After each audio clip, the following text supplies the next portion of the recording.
আমরা জান্নাতের টিকিট বিক্রি করি না, আমরা জান্নাতের রাস্তা দেখাই, আমরা জান্নাতের পথ দেখাই। বাংলাদেশ জামাত ইসলাম এদেশে কোরআন এবং সুন্নাহর আইন প্রতিষ্ঠার জন্য বহুদিন আগে থেকে চেষ্টা করছে। দুই ধরনের আইন, একটা হলো মানব রচিত আইন আর একটা হলো আল্লাহ তাআলার দেওয়া আইন, আসমানের কিতাব আসছে।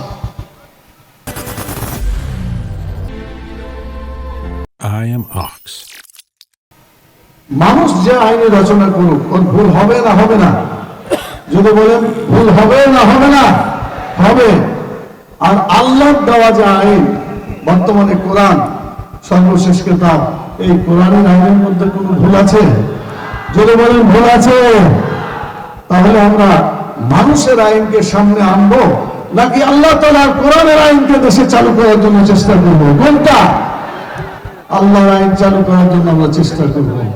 বাংলাদেশ জামাত ইসলামী সেই আল্লাহর আইন সম্পর্কের শাসন প্রতিষ্ঠার জন্য চেষ্টা করছে। আপনাদেরকে আমরা দাওয়াত দিচ্ছি, আসুন এই কোরআন এবং সুন্নাহর আইন পেতে হলে কোরআন সুন্নাহর আইনের জন্য আগামী জাতীয় সংসদে ভোট দিতে হবে কাকে? দাঁড়িপাল্লাকে। তাহলে কোরআন সুন্নাহর আইন আসবে ইনশাআল্লাহ। অতীত সরকারগুলোর অন্যতম দোষ একটা হলো তারা দুর্নীতিবাজ আর চাঁদাবাজ। কথা ঠিক কিনা বলেন? চাঁদাবাজি করে নাই, দুর্নীতি করে নাই এমন কোন দল আছে আপনাদের? দেখেন নাই। বাংলাদেশ জামাত ইসলামী দুজন মন্ত্রীকে একবার মন্ত্রণালয়ে পাঠিয়েছিলেন, কিন্তু সকল মন্ত্রীর দুর্নীতি ধরা পড়লেও আল্লাহর মেহেরবানি আমাদের সাবেক আমির জামাত মাওলানা মতিউর রহমান নিজামী রাহিমাহুল্লাহ, আলী হাসান মোহাম্মদ মুজাহিদ রাহিমাহুল্লাহ, দুজন মন্ত্রী তিনটা মন্ত্রণালয় চালিয়েছিল। আতিপাতি করে খুঁজেছে তারা দুর্নীতি আবিষ্কার করার জন্য। তারা কি 1 টাকার দুর্নীতি বের করতে পেরেছে? পারে না। প্রমাণিত বাংলাদেশ জামাত ইসলামী যারাই এভাবে ক্ষমতার আমানত তাদের হাতে দেওয়া হবে, ইনশাআল্লাহ আমরা আশাবাদী একজনের দুর্নীতিতে ধরা পড়বে না ইনশাআল্লাহ।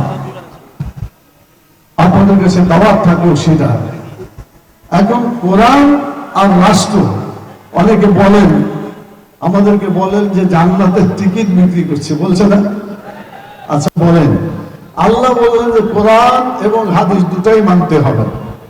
আল্লাহ আতিউল্লাহ আতিউর রাসূল বলে আল্লাহকেও মানতে বলেছেন, রাসূলকেও মানতে বলেছেন।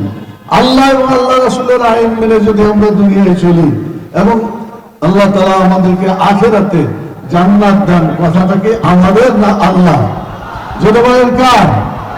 আল্লাহ নিশ্চিত করেছেন ঈমান আনার পরে যারা আমল করবে এবং সেভাবেই দুনিয়াতে চলাফেরা করবে, আল্লাহ তাআলা তাদেরকে জান্নাতে পৌঁছাবেন। ঠিক কিনা বলুন? আমরা জান্নাতের টিকিট বিক্রি করি না, আমরা জান্নাতের রাস্তা দেখাই, আমরা জান্নাতের পথ দেখাই।